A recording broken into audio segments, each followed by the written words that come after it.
of you might be looking at our surroundings, wondering where we are. We did a little change up, a little bit. A change up of a salon. This is a salon she was in, I think 4 years ago. Okay. I was thinking about, which is crazy. Yeah. So we're excited. We're excited to be back here. Got a little new lighting. Yes. You know, nice. I like it. It's great.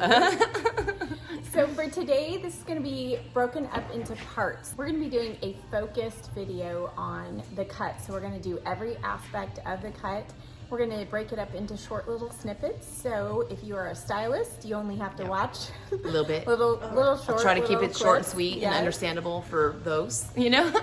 And if you're a client struggling with a certain part of your cut, then this will also be helpful. You can watch that part of the video that you want to have some extra help with. Right. Like the undercutting, I know with the clipper gets a little scary. Honestly, I didn't do all this until we started doing this. So I too have learned. It's a learning curve for us all. Yeah.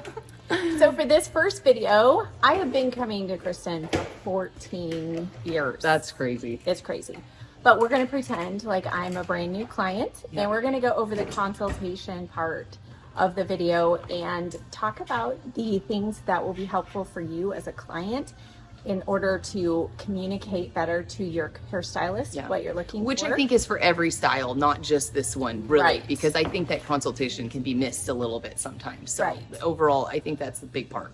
So what we started off with today is I brought in about 4 pictures. I'll pop them up on the screen because if you go in and tell your stylist you want an undercut pixie, That's a very broad range of things. I actually usually just go right away, well, let's look at some photos. That's for me, because it's easy that way. And you know what?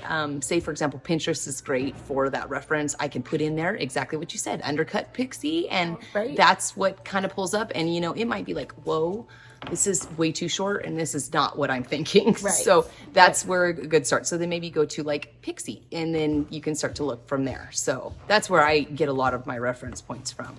and then what I like to do from those pictures is I will tell her, this is what I like from this picture. So each of one of these pictures has a different length on top, has a different length on the sides. For sure. And I usually when people show me, whether it's 2, whether it's 4, and it could be their haircut or hair color, I usually can see the cohesion between the photos. So, okay, hi, they're for their color. They're really liking this really dark root with this really blonde end. Or, oh, guy, I'm seeing a lot of warmth in this tone, so they're interested in that.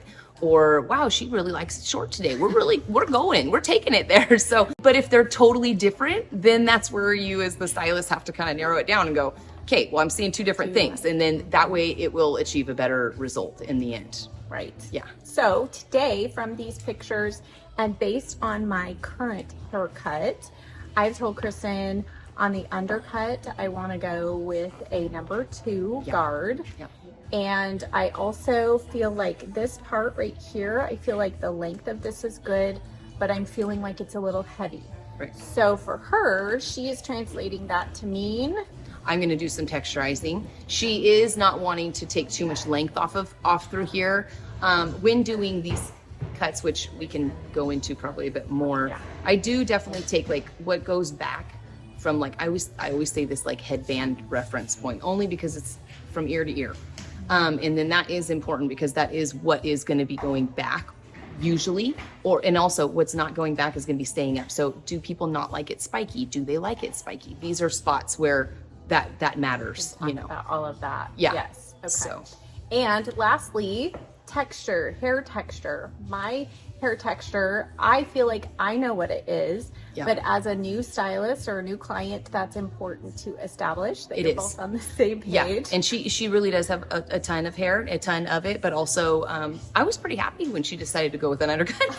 Yeah, she's like, it's a lot less hair to cut. We did. We eliminated half of it, more than half of it. We did. So. You're like, easy. Let's just shave that off. Clipper does the job. No, I'm just kidding. But with that, yes, she is very thick, and of course, she doesn't have curl.